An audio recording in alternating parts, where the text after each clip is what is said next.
It didn't help the pounding pain behind Audrey's eyes. The agency didn't notify me of any changes.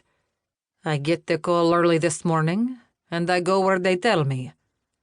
The words were clipped and heavily accented.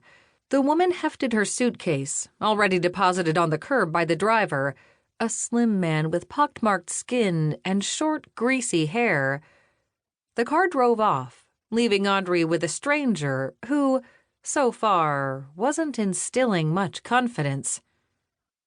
"What's your name?" she asked, because, despite what the woman claimed, Audrey wasn't about to just leave without doing some checking with the agency first. "I am Mrs. Novitsky." "Where are you from?" "Poland. Here on work visa."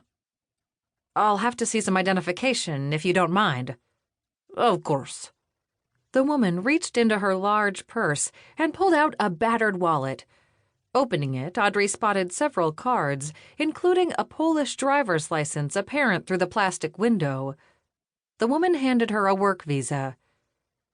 Audrey perused it and spotted nothing out of the ordinary.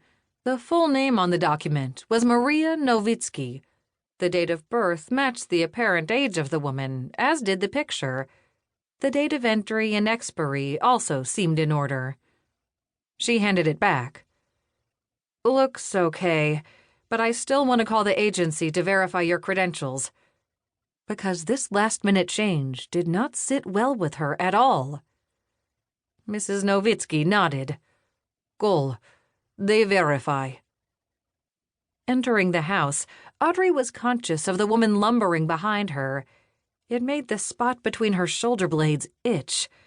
The entrance was tight, with stairs going immediately up to the second floor, while to her right was the living room. The two-story home was barely larger than a townhouse, but the price had been right when she bought it. The hallway led straight ahead to the kitchen. It fit the entire width of her place, with enough room for a table for 4 with 3 actual seats and a high chair. The large island with the granite top had more room to sit, the 3 stools tucked under, only rarely used. Audrey didn't entertain often. Okay, she didn't entertain at all. On the counter, she noted her phone. The screen lit up. She snared it and read the notifications. 1 missed call from the nanny agency, followed by a text message from them. It essentially repeated what Mrs. Novitsky had said. A sudden illness had taken Mrs. Green, which meant a replacement. Still, she called the agency while the nanny looked on patiently. It was while she was talking to their switchboard operator that the monitor at her waist blared to life again. Harper finally decided that she was awake and let out a full-throated holler. Before Audrey could move, Mrs. Novitsky trundled off, exclaiming, "I get the baby."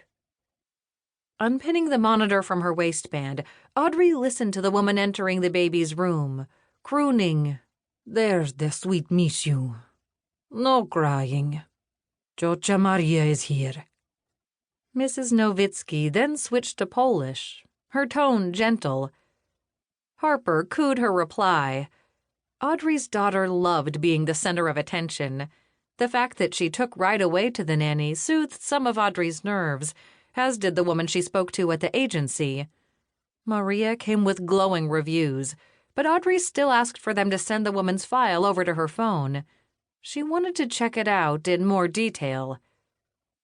Her wristwatch beeped, the alarm on it warning that she needed to be on the road, else she would get snared in traffic.